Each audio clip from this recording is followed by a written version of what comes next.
ഇനി എനിക്ക് ധൈര്യമായി സജസ്റ്റ് ചെയ്യാം. നേത്ര സംരക്ഷണത്തിന് നമ്മുടെ അഹല്യ.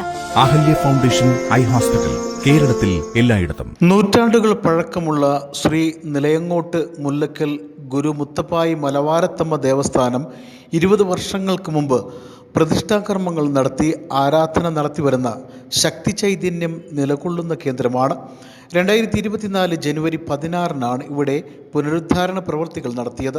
ദേവസ്ഥാനത്തിൻ്റെ പ്രതിഷ്ഠാ മഹോത്സവം ഫെബ്രുവരി 1, 2, 3 തീയതികളിൽ വിവിധ പരിപാടികളോടെ ആഘോഷിക്കുമെന്ന് ഭാരവാഹികൾ വാർത്താ സമ്മേളനത്തിൽ അറിയിച്ചു. ഫെബ്രുവരി 1 നടക്കുന്ന പൈതൃക സദസ്സ് സിനി ആർട്ടിസ്റ്റ് ലക്ഷ്മി പ്രിയ ഉദ്ഘാടനം ചെയ്യും. കുലഗുരു പൂജനീയ ആദിമാർഗി മഹാ ചണ്ടാള ബാബ മലവാരി മുത്തപ്പൻ മുഖ്യപ്രഭാഷണം നടത്തും. പരിപാടിയിൽ വിശിഷ്ടാതിഥികൾക്ക് സ്വീകരണം നൽകും.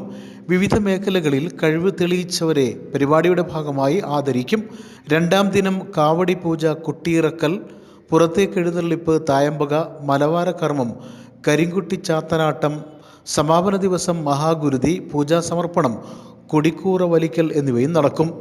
മലയാള മാസത്തിലെ ആദ്യത്തെ ചൊവ്വാഴ്ചയ്ക്ക് പ്രാധാന്യം കൊടുത്തുകൊണ്ട് വിശേഷാൽ പൂജകളും നടക്കുക. അതിൻ്റെ പ്രതിഷ്ഠാദിന മഹോത്സവം 25 വർഷങ്ങൾക്ക് മുന്നാണ് ക്ഷേത്രം ഒന്ന് പുതുക്കി പണിതത്.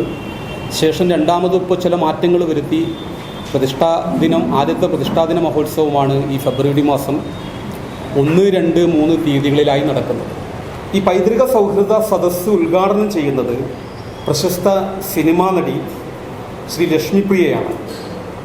അതുപോലെ തന്നെ ഈ പ്രതിഷ്ഠാപനത്തിൻ്റെ മുഖ്യ കാർമ്മികത്വം നടത്തുന്നത് കുലഗുരു പൂജനീയ ആദിമാർഗി മഹാ ചണ്ടാള ബാബ മലവാരി മുത്തൻ ആദിമാർഗ മലവാര സമ്പ്രദായ പരമാചാര്യനും ദേവസ്വം ബോർഡ് അംഗീകൃത തന്ത്രിവര്യനുമായ Shri ചണ്ടാള ബാവയാണ്.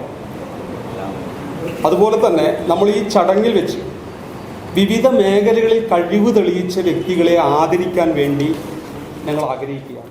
General convener A Gopikrishnan Ottapalam, chairman NM Sankarankutty, treasurer NM Vijayakumar തുടങ്ങിയവർ ഇതുമായി ബന്ധപ്പെട്ട് വിളിച്ചു ചേർത്ത വാർത്താ സമ്മേളനത്തിൽ പങ്കെടുത്തു.